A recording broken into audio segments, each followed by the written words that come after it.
সুপ্রিয় বন্ধুরা সবাইকে স্বাগতম জানাচ্ছি। আজকে আমরা আলোচনা করব 2025 সালে এসএসসি পরীক্ষার প্রশ্ন সমাধান নিয়ে। তো এখন আমরা ঢাকা বোর্ডের প্রশ্ন সমাধান নিয়ে আলোচনা করব, ইংলিশ ফার্স্ট পেপার। তো এখানে বলছে কি যে প্রথমে একটা প্যাসেজ ছিল, বলছে read the passage and answer the question নং 1 and 2।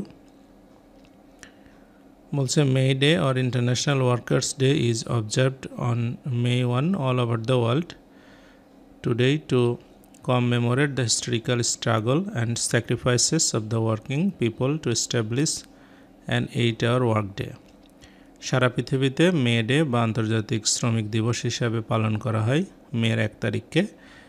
এটা সেই ঐতিহাসিক যে সংগ্রাম এবং ত্যাগের প্রতি শ্রদ্ধা জানানোর জন্য, যারা আপনার 8 ঘন্টা কাজের দাবিতে সংগ্রামটা করেছিল। It's a public holiday in almost all the countries of the world. সারা পৃথিবীতে এটা একটা ছুটির দিন হিসেবে পালিত হয়। Since the industrial revolution in the 18th and 19th centuries in Europe, the US and the workers in mills and factories had been working a long shift, 14 or even more hours a day। মানে শিল্প বিপ্লবের সময় 18 এবং 19 শতকের দিকে ইউরোপে এবং আমেরিকাতে ফ্যাক্টরির ওয়ার্কাররা আপনার দিনে 14 ঘন্টা বা তার থেকে বেশি কাজ করত।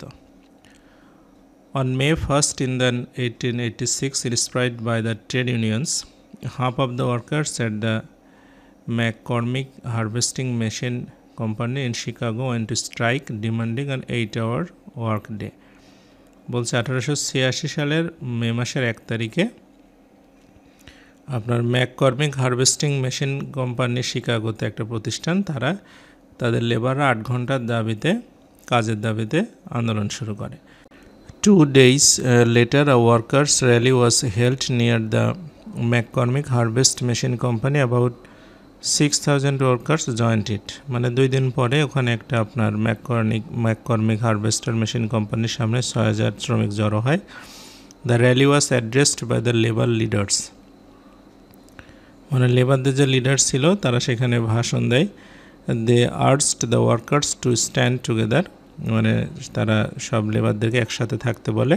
To go on with their struggle and not to give in to their bosses। মানে তাদের বসের কাছে এটা আত্মসমর্পণ না করার জন্য বা স্যারেন্ডার না করার জন্য, নতি স্বীকার না করার জন্য বলে। At one point of the rally, some strike breakers started leaving the meeting place। কিছু সময় পরে কিছু মানে যারা স্ট্রাইক বেকার ছিল, মানে যারা আন্দোলনটাকে ভঙ্গ করতে যাচ্ছিল, তারা মিটিং প্লেস লিভ করে। The strikers went down the street to bring them back. Suddenly about 200 policeman attacked them. 200 police সেখানে আক্রমণ করে উইথ ক্লাবস অ্যান্ড রিভলভার্স দিয়ে। One striker was killed instantly. সেখানে একজন মারা যায়। 5 or 6 were seriously wounded and many were injured। The events of May 1, 1886 are reminder that workers will continue to be exploited until they stand up and speak out to gain better working conditions and better pay and better lives। এখানে বলছে যে 1886 সালের মে মাসের ঘটনা আমাদেরকে এটা মনে করিয়ে দেয় যে শ্রমিকরা যদি একত্রিত না থাকে তাহলে তারা সারা জীবন এটা শোষিত হতেই থাকবে। তারা ভালো ওয়ার্কিং কন্ডিশন এবং আপনার ভালো বেতনের জন্য, ভালো জীবনের জন্য তারা যদি কথা না বলে তাদের এইটা সহ্য করতেই হবে। তো এই নিয়েই প্রশ্ন ছিল। তো প্রথম প্রশ্ন ছিল যে where is the May Day observed today, মানে কোথায় এটা হচ্ছে বর্তমানে। তো মে ডে দেখা যাচ্ছে পৃথিবীর আপনার সব জায়গাতেই হচ্ছে। তা আমরা সেই ক্ষেত্রে এখানে বলতে পারি যে অল ওভার দ্য ওয়ার্ল্ড। আচ্ছা, এরপরে আপনার বলছে the policeman attacked the strikers on. পুলিশম্যানরা আপনার কবে করে, মানে অ্যাটাক করে, এটা মের 3 তারিখে। Who followed the call of trade unions. Trade ইউনিয়নে যারা ট্রেড ইউনিয়নের কথাকে কারা ফলো করে সেটা স্ট্রাইকার্সরা। তো এই আপনার এখানে 3টা ছিল এই পেজে। এরপরে আমরা চলে যাই, এখানে 4টা ছিল, এখানে বলছে প্রথমে যে হু ইউজড ক্লাবস অ্যান্ড রিভলভার্স, কারা ইউজ করে, এটা পুলিশম্যানরা। তারপরে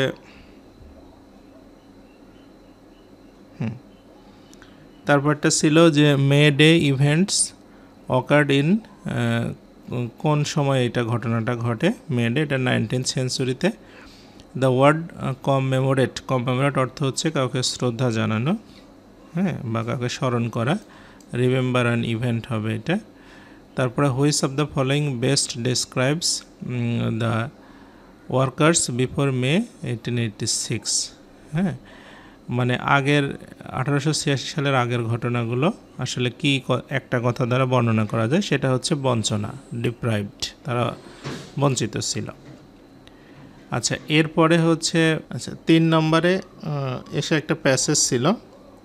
তো প্যাসেজটা বলছে যে read the following text and fill in the gaps with suitable word based on the information of the text.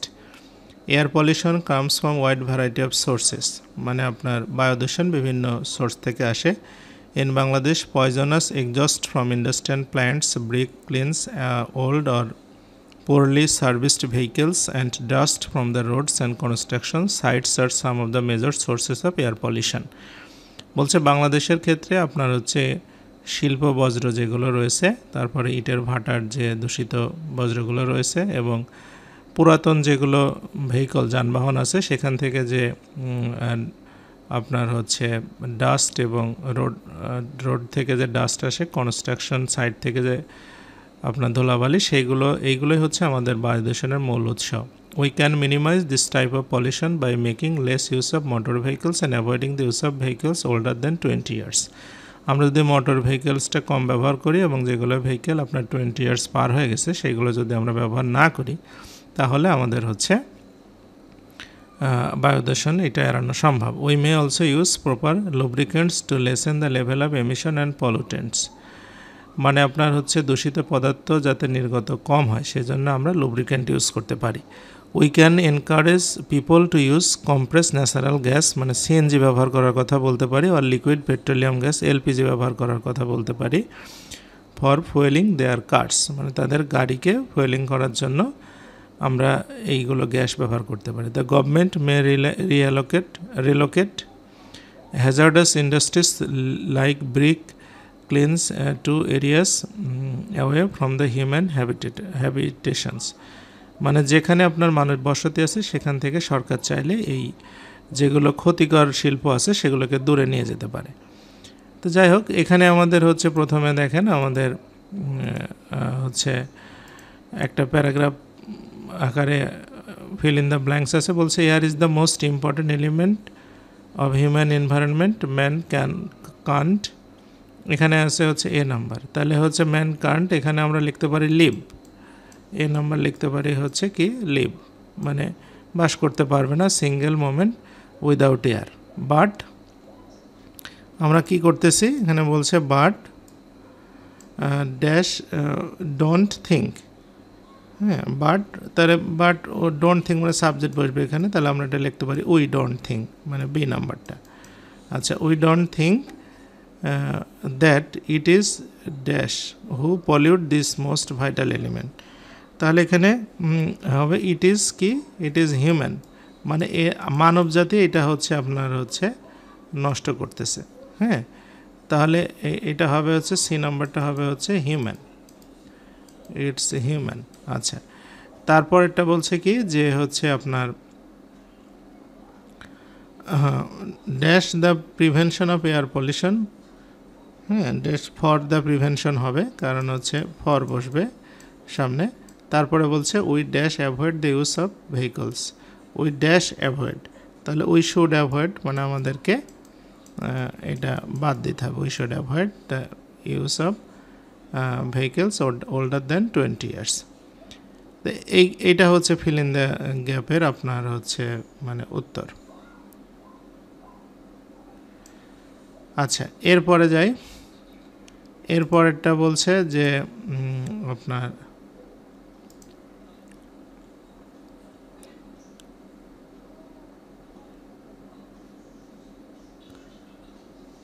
এরপর আরেকটা প্যাসেজ ছিল, বলছে read the following text carefully, answer the question 4 and 5. The great men were born in different places of this world, but their activities make them familiar and closer to us. বলছে যে যারা বিখ্যাত মানুষ তারা পৃথিবীর বিভিন্ন জায়গায় জন্মগ্রহণ করে, কিন্তু তাদের হচ্ছে কার্যক্রম তাদের বিখ্যাত করে এবং সবাইকে আমাদের কাছাকাছি নিয়ে আসে।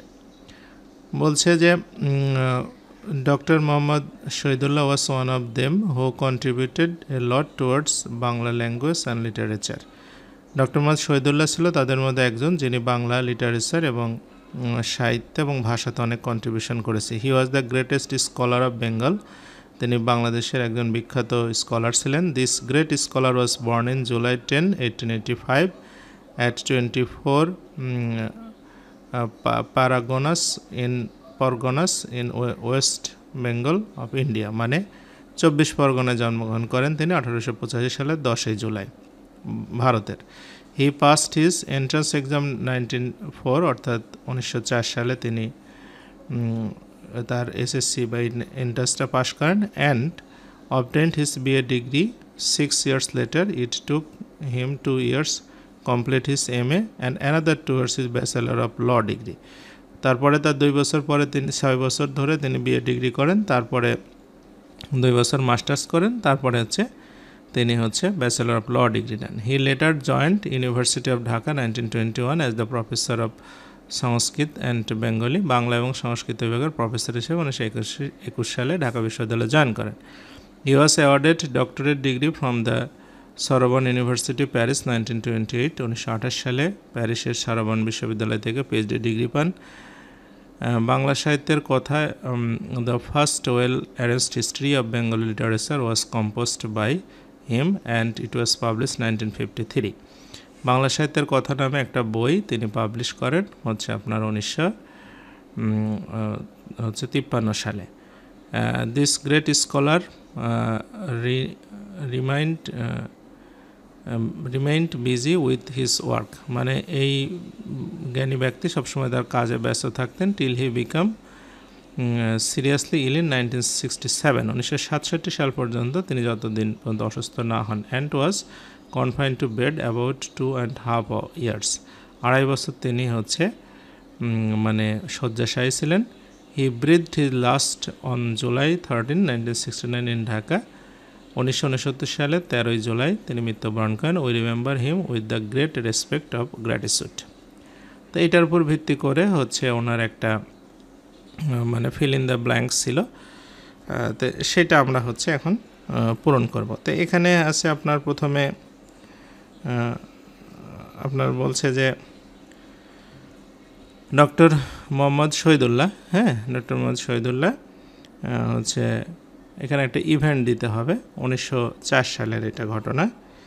তাহলে 1904 সালে উনি কি এন্ট্রান্স পাস করেছেন, তাহলে আমরা এখানে পাস্ট এন্ট্রান্স দিতে পারি।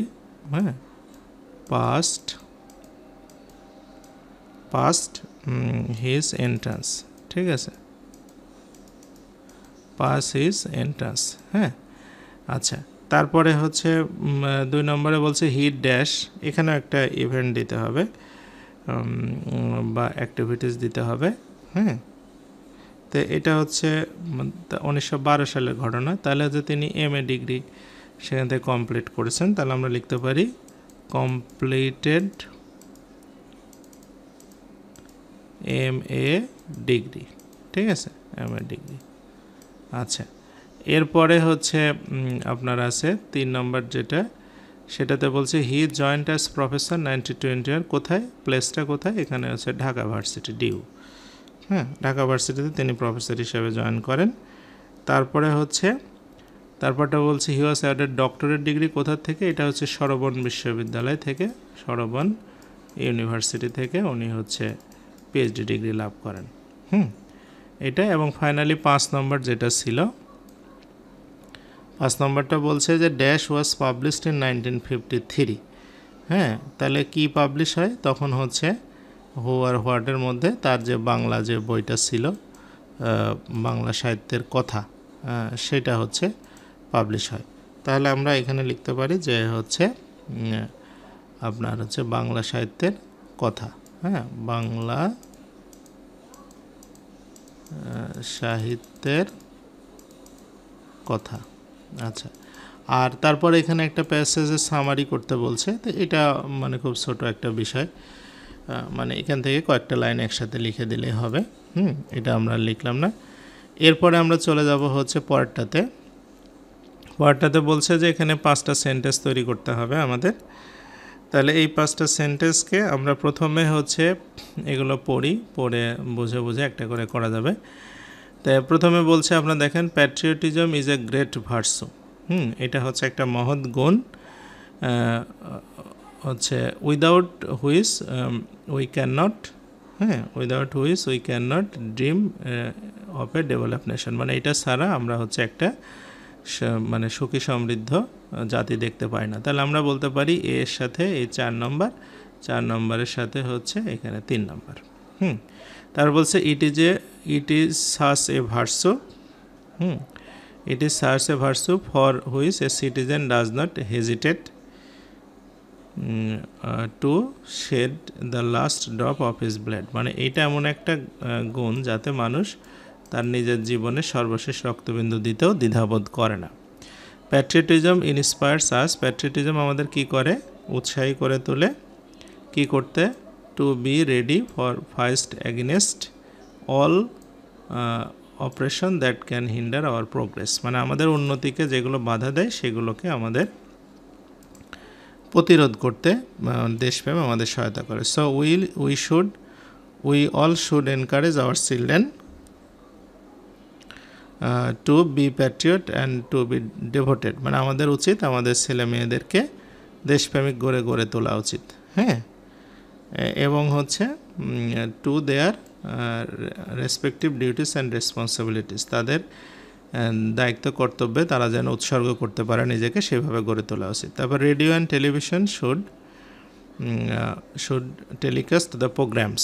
মানে রেডিও টেলিভিশনের প্রোগ্রামগুলো টেলিকাস্ট করতে হবে, কেন, that inspires children to prepare themself to the work. অর্থাৎ হচ্ছে আপনার 3 নম্বর আর 1 নম্বর হবে, এই আর কি। এইটা হচ্ছে আপনার আমাদের মানে এই সেন্টেন্স মেকিং। এরপরে ছিল হচ্ছে আপনার একটা গল্প ছিল, সে গল্পটা হচ্ছে এখানে সাজাতে হবে। তাই গল্পটা আমরা যদি এখানে সাজাই সিরিয়ালি, তাহলে প্রথমে হবে হচ্ছে আপনার